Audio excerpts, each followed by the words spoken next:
अस्सलाम वालेकुम नाज़रीन, सकलैन हमारा आपसे मुखातिब है। इस वक्त इस्लामाबाद में G8 में मरकज़ में मौजूद हैं, जहाँ पर पाकिस्तान तहरीक इंसाफ का मरकज़ी सेक्रेटरेट है, जिसे आज बंद कर दिया गया, जिस पर नाके लगाए जा चुके हैं।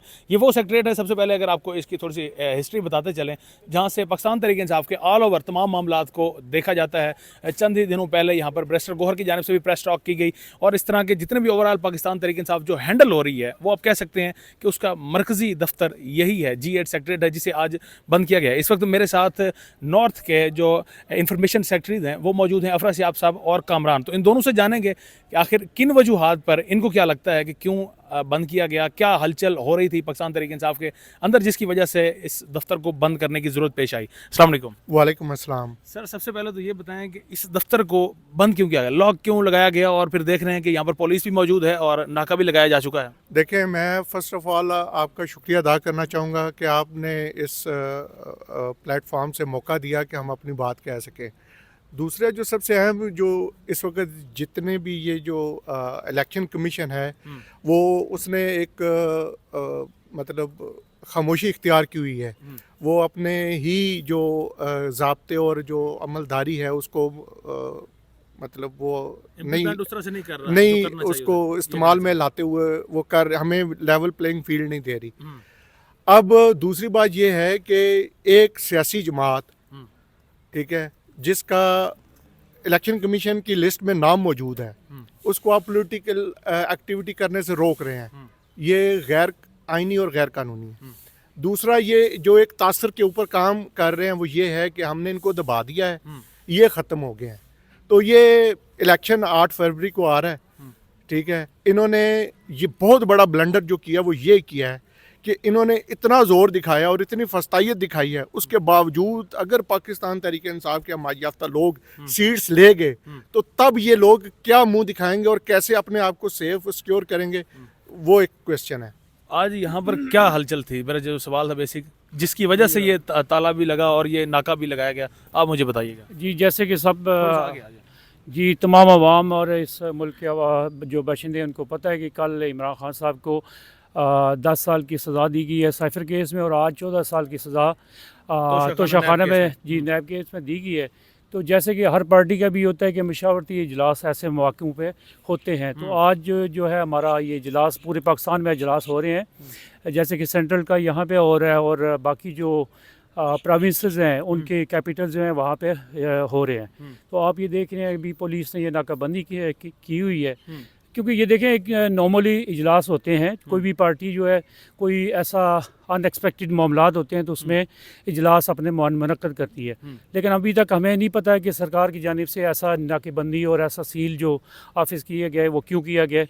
ये तो अभी कोई नोटिफिकेशन, कोई आपसे गुफ्तगू, कोई बात यहाँ पर ताला लगाने से पहले अगर कुछ ना कुछ तो बात हुई होगी? जी, किसी किस्म की कोई ऐसी बात अभी नहीं की जा रही, ना बताया जा रहा है, ना कोई ऐसा नोटिफिकेशन आ चुका है कि क्या रीज़न्स हैं, किन वजूहात की बिना पे ये ऑफिस सील किया गया है। लेकिन हम इंतज़ार कर रहे हैं, क्योंकि डॉक्टर बाबर अवान साहब बस चंद ही लम्हों में यहाँ पहुँच रहे हैं, और यहाँ जो मीडिया हज़रात यहाँ मीडिया मौजूद है, इलेक्ट्रॉनिक मीडिया, तो उनसे वो अपना ख़ताब करेंगे और सारे लाअमल का। आज का जो जनरल बॉडी का इजलास था, या आपने कहा कि हर जगह पर जहाँ पे भाई आप लोगों के नुमाइंदगान हैं या इलेक्शन के हवाले से तो उनका इजलास होगा, गुफ्तगू होगी, उनकी मीटिंग होगी उनकी, तो कितना इम्पैक्टफुल था वो जिसको रोकने के लिए ये सब कुछ हुआ? ऑब्वियसली ये ज़ाहिर है, आपको पता है अनएक्सपेक्टेडली, मतलब ये दो चीज़ें हुई हैं, कल के हवाले से भी और आज के हवाले से भी। खान साहब को जो बानी पाकिस्तान तहरीक इंसाफ है उनको सज़ाएँ दी गई हैं, जैसे कैसे भी हैं। ये सब लोग जानते हैं कि वो एक कॉन्स्टिट्यूशनली मतलब हुई हैं या कैसे हुई हैं। तो ज़ाहिर है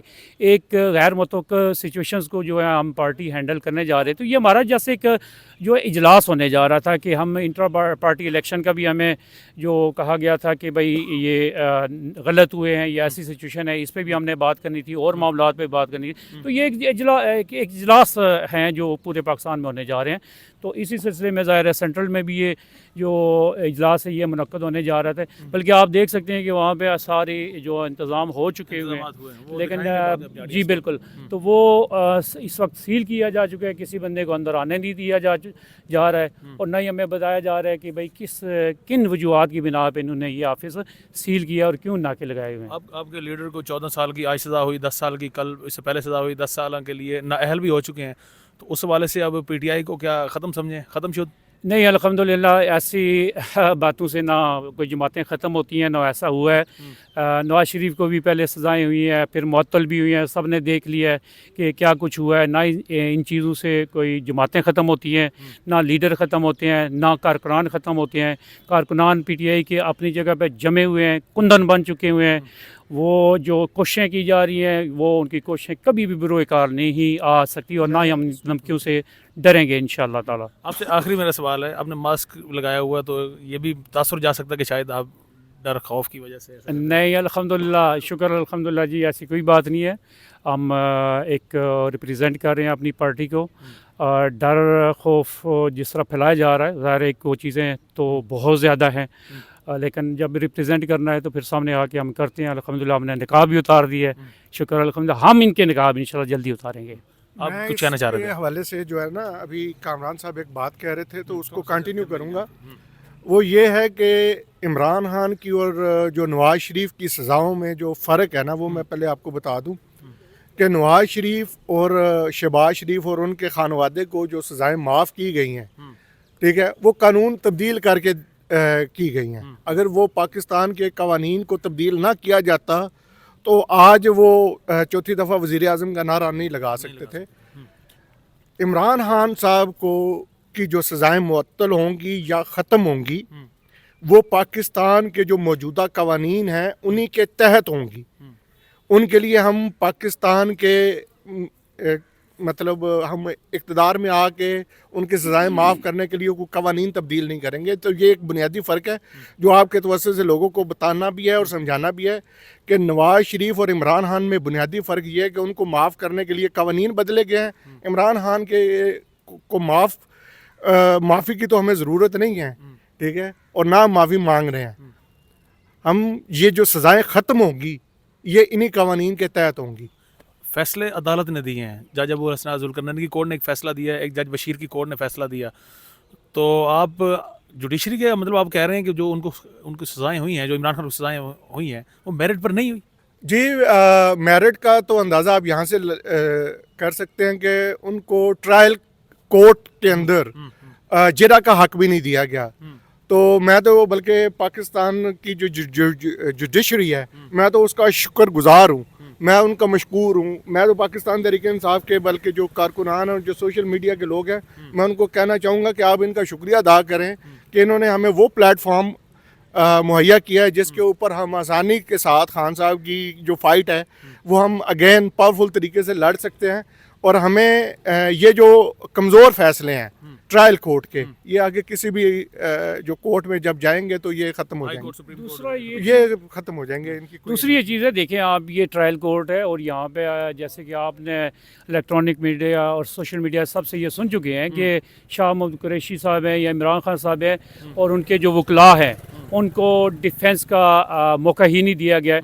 तो ये तो अक्सर एक आपका मुतनाज़ा फ़ैसला है जी, ठीक है, एक बात। दूसरी बात ये, अभी इस वक्त हाई कोर्ट भी मौजूद है, सुप्रीम कोर्ट भी मौजूद है, ठीक है, ये अभी हमारे प्लेटफॉर्म मौजूद है। हम इंशाल्लाह इसको जल्दी ही चैलेंज करने जा रहे हैं और इंशाल्लाह बेहतर होगा, इंशाल्लाह बेहतर होगा। ये कोई मेरिट पे फैसले नहीं हुआ, हम इसको नहीं मानते।